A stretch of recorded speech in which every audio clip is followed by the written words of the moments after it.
Congratulations, you've just woken up as an ancient Egyptian pharaoh. The good news, you're alive. The bad news, your life isn't exactly a vacation. You blink your eyes open to the darkness of your chambers, and the first thing you notice is the thick, musty smell of a room that hasn't seen sunlight in days.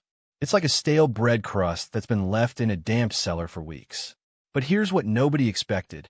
Your mattress is a half-rotted straw mat stuffed with bugs and hay, and it smells like a barn floor because, well, it was a barn floor 3 months ago.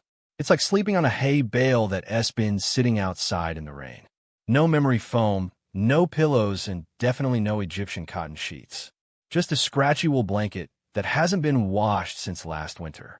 You run your hand over the blanket, feeling the scratchy texture and the faint scent of mold.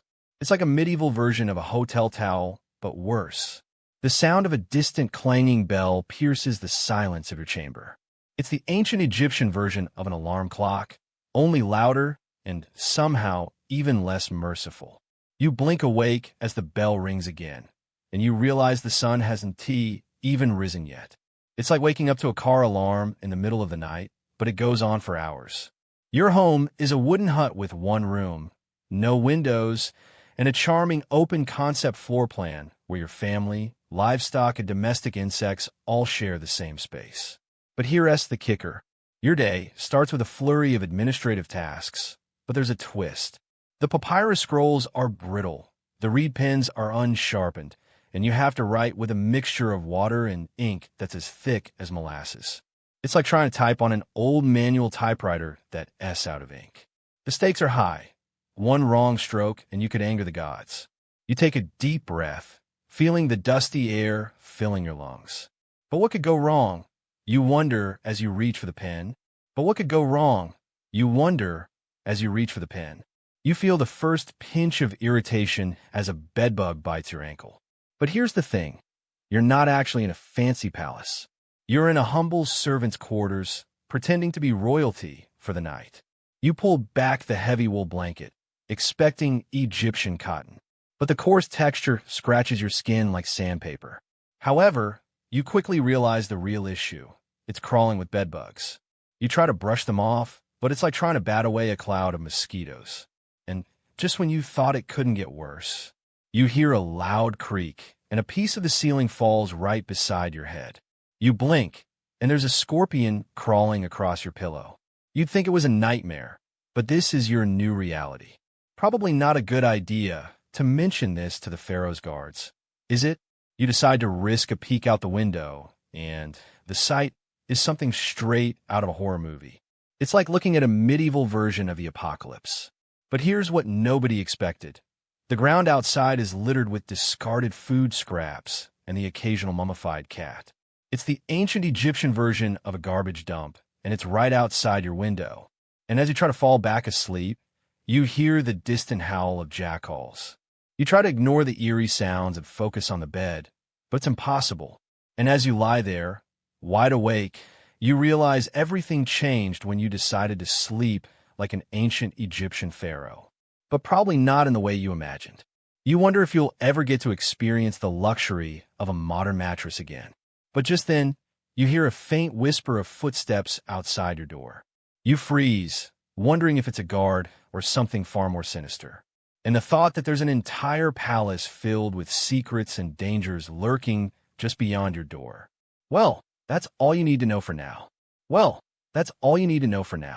But here's the thing. You just laid your head down on what you thought was a simple mattress, only to wake up, feeling like you've just been in a pillow fight with a bag of sand. Your head hurts like someone jammed a piece of papyrus up your nose. It's like sleeping on a rock, but without the rock's comfort. You groan and sit up, rubbing your temples. The air feels thick and heavy, like a humid summer day in a crowded subway station. But here's the thing. You're not in a regular palace room. No, you're in the luxurious, yet strangely uncomfortable quarters of an Egyptian pharaoh. You're supposed to be the king of the gods, or at least that's what the servants whisper as you stagger to your feet. And just when you thought it couldn't get worse, the walls start to move. You're not hallucinating. The stone walls of the room are literally shifting. You'd think it was a secret entrance to a hidden treasure room. Maybe it's a secret passage to a chamber filled with gold and jewels. Actually, it's neither. The walls are moving to create a completely different sleeping environment every night. Everything changed when the pharaohs started using these movable walls. Instead of one bed, they now have an entire network of interconnected sleeping quarters, each with its own unique climate control and security features. It's like having a different room for every phase of your sleep cycle. And here's the kicker. You're not just dealing with the discomfort of your bed. You're also dealing with the constant threat of thieves and assassins. These walls aren't just for comfort. They're a defense mechanism. You blink, and your room is now a fortress surrounded by traps and hidden guards. But here's what nobody expected. The more you try to sleep, the more you realize that every element of your bedroom is designed to test your strength and wits. It's like a never-ending puzzle. You try to find a comfortable spot, but the harder you search, the more you realize you might not be getting any sleep tonight. And that's when you hear a distant, ominous sound. It's like an alarm clock, but one that signals the start of a new challenge. You blink, and suddenly, the stakes are raised even higher. You wake up in the middle of the night, the soft wool blanket draped haphazardly over your body. The air is thick with the scent of incense, and something distinctly off. You shuffle out of bed and make your way to the window, the thick curtains parting to reveal a moonlit courtyard filled with figures in dark robes moving about. But here's the thing. Why are they carrying torches in the middle of the night? The figures are moving towards the palace's central fountain, the largest of the group carrying a large, ornate urn. As they reach the fountain, the leader lifts the urn and begins pouring its contents into the water. The liquid is a deep, ominous red, and the crowd watches in silence. But here's the thing. What the heck is going on? You'd think it was some kind of ritual, maybe a ceremony. Maybe they're just setting up for a party. Actually, it's neither. The liquid seems to be reacting with the water, creating a strange, pulsating glow that sends shivers up your spine. The figures bow as if in reverence, and you feel a sudden urge to retreat to your bedchamber. However, as you turn to leave, a voice from behind you stops you in your tracks. "Ah, there you are, Pharaoh," says the voice of a man in rich robes, approaching you with a serene smile. But here's the thing. You're not the Pharaoh. You're just a lowly visitor, completely out of your depth. However, the man continues, unfazed by your shock. Luckily, the ritual is complete. The Pharaoh's sleep will be undisturbed tonight, he says, his voice dripping with a strange, unsettling sincerity. But here's the thing. The Pharaoh's sleep? The fountain's glow is now reaching your room, casting a faint red light over your bed. And just when you thought it couldn't get worse, the man continues, but the Pharaoh's dreams are far from peaceful. Suddenly, the man turns and walks away, leaving you alone with your thoughts. The ritual, the fountain, the red liquid, everything is starting to make sense, but in a way that's far from comforting. You realize that the Pharaoh's dreams, undisturbed though they may be, are filled with the nightmares of the entire kingdom. But here's the thing. You're about to find out what that means. You try to scream, but your voice is lost in the echoes of the palace. The room is spinning, and you can feel yourself being pulled into the crimson light, towards the dreams of the Pharaoh. And as you're pulled deeper into the red glow, you can't help but wonder what horrors await you in the Pharaoh's subconscious. But here's the thing. You're about to find out. And that's all before the morning comes. And that's all before the morning comes. But here's the thing. You can't actually sleep because of a bizarre custom that would make any modern insomniac weep with envy. The ancient Egyptians had a bizarre tradition that kept them from getting a good night's rest. You hear a soft, rhythmic sound coming from the corner of the room. It's like the sound of a tiny wooden flutes being played by invisible hands. But here's the thing.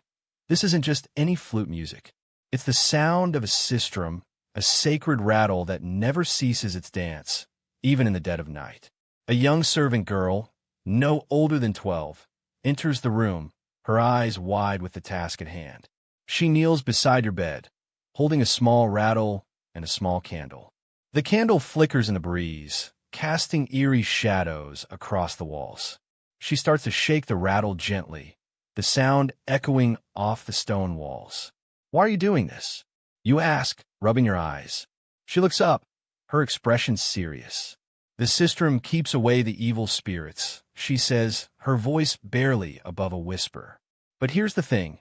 The sound is not just for the spirits. It's also a constant reminder that someone is watching over you. The sistrum never stops, and neither do the eyes that follow its movements. And just when you thought it couldn't get worse, another servant enters the room, this one carrying a tray with a small bowl of water and a cup of some dark liquid. "This is your morning elixir," he says, setting it down beside your bed. "It's to help you sleep." But here's what nobody expected. The elixir is actually a concoction made from honey and poppy seeds, a mix of sweetness and sedation. But probably not. You think, feeling the weight of your eyelids growing heavier. The effects of the elixir start to kick in, and the sound of the sistrum begins to fade into the background. Your eyelids feel heavier, and the room starts to blur around you. Everything changed when I took that first sip. You think, the world beginning to tilt and spin. And just when you think you're finally going to sleep, a sudden noise outside your chamber door breaks the silence. It's the sound of a guard checking on you, making sure the palace is safe for the pharaoh. But here's the thing. This isn't just any guard. It's a specially trained elite guard, sent to watch over you every hour of the night. Great, you think the elixir's effects wearing off. And that's all before the morning comes. The night is your sanctuary now, a time to reflect on the day's events, the trials and triumphs, the rituals and the routines. It's as if the world slows down to let you catch your breath. But here's what nobody expected. After all the pomp and circumstance, the grandeur of the palace, the elaborate ceremonies, the night reveals the true essence of your life. It's a quiet time, a moment of solitude that forces introspection. It's like your mind is a garden, and the night is the gardener. In the stillness, thoughts sprout and take root, sometimes beautiful, sometimes troubling. The day's worries are replaced by the whispers of the past, the echoes of ancestors who walked these halls before you. However, as you settle in, you realize the bed is not your only companion. The ancient gods are ever present, watching over you, their statues standing guard in the shadows. It's a reminder that, in this world, every moment is a ritual, every breath a prayer. But probably not what you signed up for when you became pharaoh. It's like running a country is easy, but sleeping like an Egyptian is the real test. And that's the strange part. Not that they live this way, but that we forgot they ever did. We see the grandeur, the pyramids, the treasures, but we miss the simplicity, the connection to the earth, to each other. In the end, you're left with a question that lingers like the scent of sandalwood in the air. What if the true magic of history isn't in the monuments, but in the moments? What if the real legacy is not the gold and the stones, but the peace and the reflection found in the quiet of the night? And so, you drift off, the stars above your silent guardians, the Nile whispering secrets in your ear. It's a reminder that every sleep is a journey, and every journey begins with a step into the unknown. But what happens next? That's the mystery of the morning, isn't it?